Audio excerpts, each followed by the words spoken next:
지난 1월 첫째 주에 지금까지 16년 동안의 선교 사역 가운데서 가장 충격적인 그런 일들이 있었어요.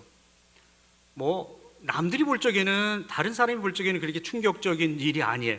일반적인 일인데도 불구하고 저에게는 처음 있는 일이었고 전혀 1%도 생각해 보지 않았던 일이었기 때문에 큰 충격이었습니다. 뭐냐면 1월 첫째 주 1월 6일 날 저희가 시무식을 진행하면서 우리 센터 사역자 또 첫 번째 교회인 아시아 선교교회 담당하시는 목사님이 회의 도중에 사임하신다고 일어서서 나가시는 사건이 있었습니다. 저에게는 사건이에요. 전혀 생각지도 못했던 것이기 때문에 그 이후로 그 일로 인해서 여러 가지 힘든 과정들이 있었고 저는 약 한 2주간 3주간 멘붕에 있었고요. 멘탈이 나가는 그런 상황이 있었습니다. 그런데 그런 와중에 2월 마지막 주에 우리 율전교회 선교팀이 우본 사역지에 방문하셨어요. 아주 짧지만 한 3일 정도의 방문이었지만 아주 임팩트 있는, 역시 우리 율전교회다라는 느낌을 주고서 이제 다른 곳으로 옮겨갔는데요. 그 이후에 일어난 일들이 저에게는 큰 변화들이 있었습니다. 왜냐하면 그때 우리 선교팀이 오셔서 목사님께서 저에게 해주신 이야기들이 있습니다. 이것은 분명히 하나님의 뜻이 있으니까 지금부터 네가 담임 목사로 이 교회를 섬겨라. 절대 다른 현지 사역자에게 맡기지 말고 네가 직접 정말 사랑하는 영혼들을 위해서 네가 마지막 사역이라고 생각을 하고 담임 목사로 이제 시작하라는 그런 강력한 권고 및 권면이 있었습니다. 그래서 그 이후에 2월 선교팀이 가고 난 다음에 2월 첫째 주 예배 때 우리 성도들 앞에서 이제 2024년도의 계획들을 제가 이야기하면서 앞으로 5년 동안은 제가 담임 목사로 이 아시아 선교교회 담임 목사로 섬기겠습니다 라고 선포를 했어요. 그리고요, 그때부터 이제 새로운 계획들, 제가 가지고 있었던, 제가 하고자 했던 그런 사역들을 이제 계획을 세워서 광고를 했고요. 두 번째 달 2월 달 전체 사역자 회의 때 모든 사역자들에게 광고를 하기를, 자, 이번 달부터 세 번째 주 금요일, 매달 세 번째 주 금요일 날 전체 연합 철야 기도회가 있습니다 라고 선포하고 2월 셋째 주 금요일 날 지금까지 16년 동안 해보지 않았던 첫 번째 철야 기도회를 시작을 했습니다. 그러면서 첫 번째 철야 예배를 드리면서 하나님께서 너무 큰 위로와 격려와 힘을 주시는 걸 느꼈고요. 또 5교회가 모였으니까 성도님들이 많이 모였잖아요. 그런데 첫 번째 교회 성도님들이 몇 명이었냐면, 그 먼저 사역자가 다 선동해서 모시고 나가고 남은 성도가 딱 5명이 있었습니다. 5명 중에서 3명은 기숙사 아이들이었고요. 2명은 이제 어른 성도였어요. 그런데 첫 번째 교회는 아시아 선교교회는 이제 5명이었지만 그 외의 교회, 두 번째, 세 번째, 네 번째, 5교회 성도들이 다 함께 모였더니 약 한 50명이 모였습니다. 그래서 이 5명을 위로하고 격려하기 위해서 다 모여서 이제 그 철야 예배를 드리는데요. 저는 개인적으로 단위에 올라가서 오늘 함께 나눌 말씀, 빌립보서 4장 10절부터 13절 말씀을 나누면서 얼마나 큰 위로를 받았는지 모릅니다. 하나님께서 저를 너무너무 위로하시고 격려하시는 것을 피부로 느꼈습니다. 또 성령의 임재하심을 느꼈고요. 그날 이 말씀을 마치고 다 성도들이 다 함께 통성하며 기도할 때 저는 처음으로 16년 만에 태국에 가서 성령의 임재를 느꼈습니다. 너무 늦었죠. 그동안 우리 목사님께서 저에게 늘 해주시던 말씀들이 다시 한번 떠오르면서 내가 지금까지 간과하고 또 잊고 있었던 부분들이 많이 있었구나. 그래서 그 시간 하나님 앞에 무릎 꿇고 기도하고 간절히 기도했습니다. 우리 성도님들이 거기에 함께 부합해서 크게 통성하며 기도하는데요, 예전에 여의도 순복음교회에서 철야 예배 때 큰 음성으로 막 통성하며 기도했던 그 모습이 그대로 재현되는 것 같았어요. 그래서 그 이후부터 제가 담임사역자로서 이제 바로 전도하고 열심히 사역자들과 함께 사역을 시작했는데요, 그날 우리 성도님들과 함께 나눴던 말씀, 우리 함께 잠시 나누기 원합니다. 빌립보서 4장 10절부터 13절 말씀 우리 함께 볼까요?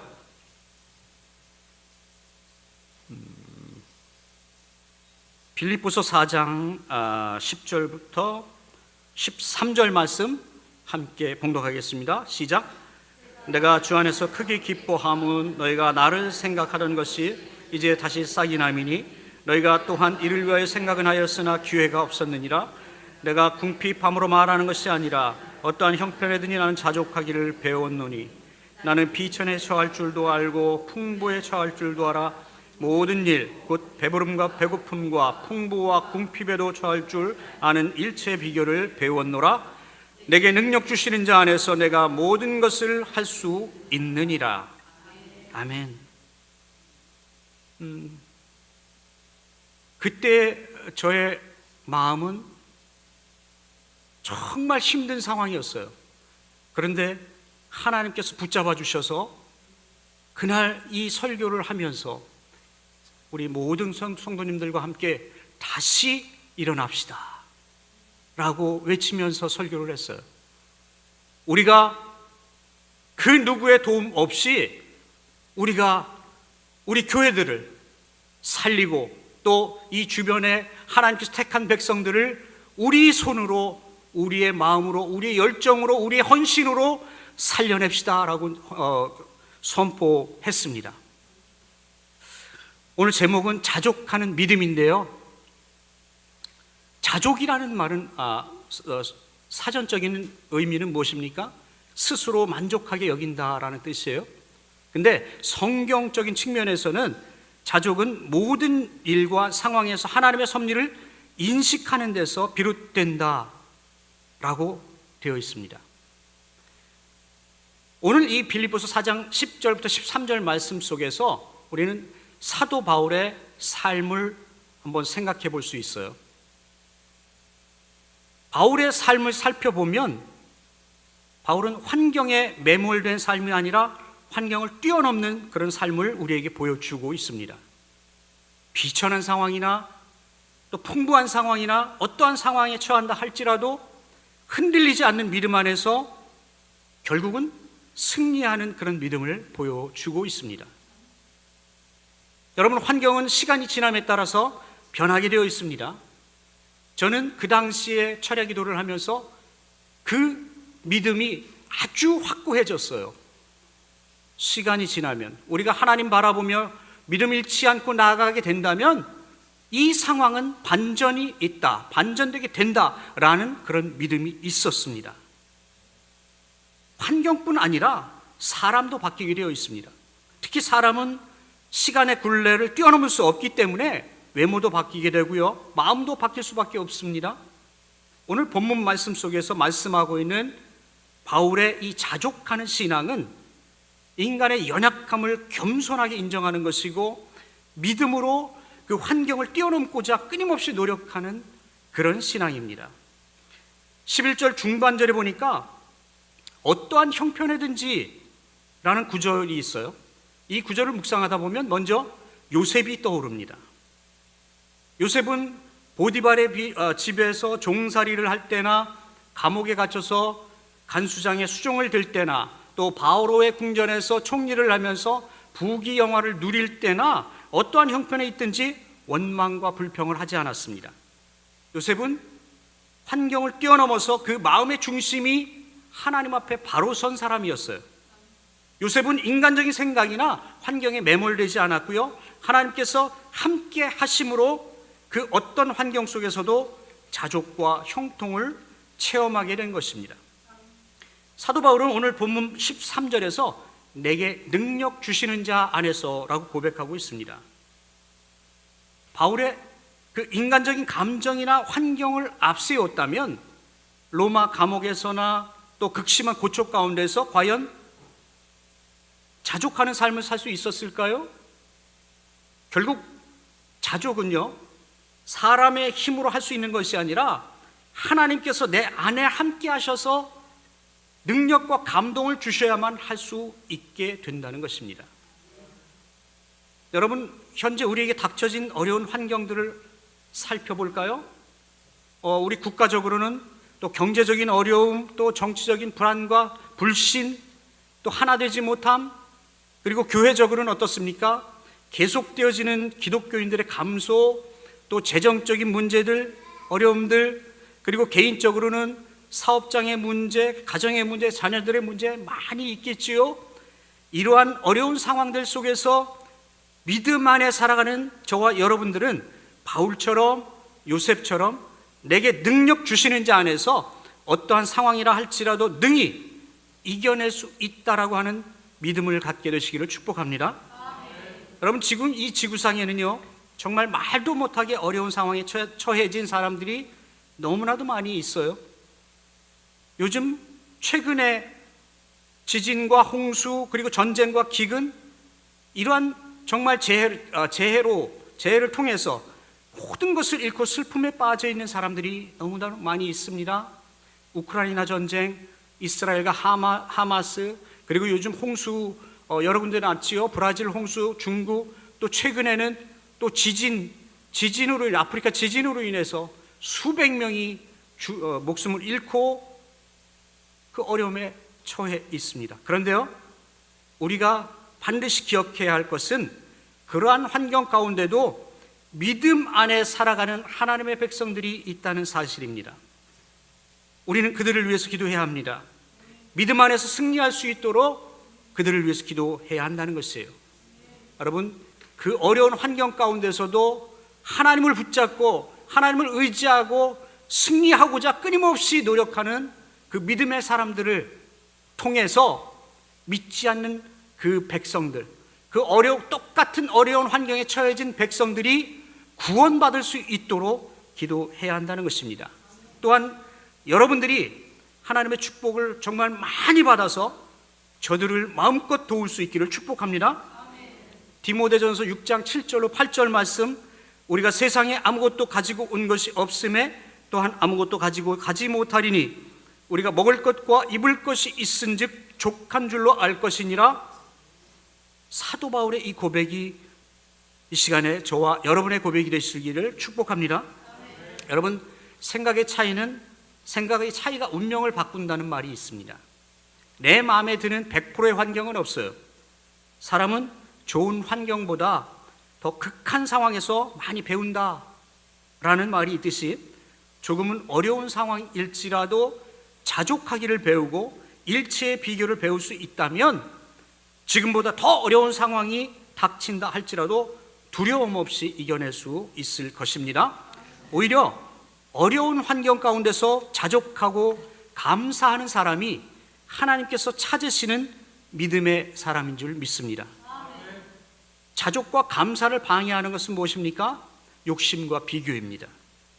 우리 마음 가운데 욕심이 자리하면 자족하는 마음이 멀어지게 되는 것이고요, 또한 비교하려는 마음 때문에 자족하려는 마음이 흔들리게 되어 있어요. 왜 그렇습니까? 비교는 나보다 못한 사람과 하는 것이 아니라 언제나 나보다 잘난 사람과 하는 것이기 때문에 그렇습니다. 우리는 순간순간 비교하는 마음 때문에 욕심에 빠지게 되는 경우가 있어요. 이 시간에 저와 여러분에게 자족할 수 있는 지혜가 임하게 되시기를 축복합니다.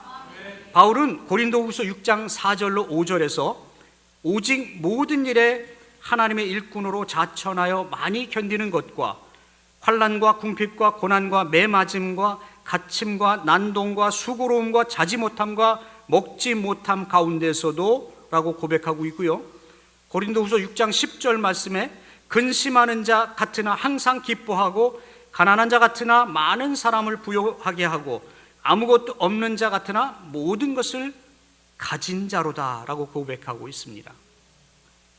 바울의 이 자족하는 믿음은 좋은 환경에서가 아니라 오히려 힘들고 어려운 환경에서 나온 것임을 기억하시고 오늘날 여러 가지 어려운 상황들 가운데 속에서도 우리에게 어떤 믿음이 필요한지, 이러한 상황 속에서 우리에게 어떤 믿음이 필요한지 깊이 돌아보는 저와 여러분 되시기를 축복합니다. 사랑하는 성도 여러분, 하나님께서 우리와 늘 함께 하심을 굳게 믿고 작금의 작고 큰 어려운 상황들을 잘 이겨내시고 특히 시들어진 우리의 신앙을 온전하게 회복해서 이 땅에 하나님 나라가 더욱더 왕성해져서 지금까지 경험하지 못했던 하나님의 은혜가 저와 여러분의 삶 가운데 더욱더 풍성해지기를 주님의 이름으로 축원합니다. 기도하겠습니다.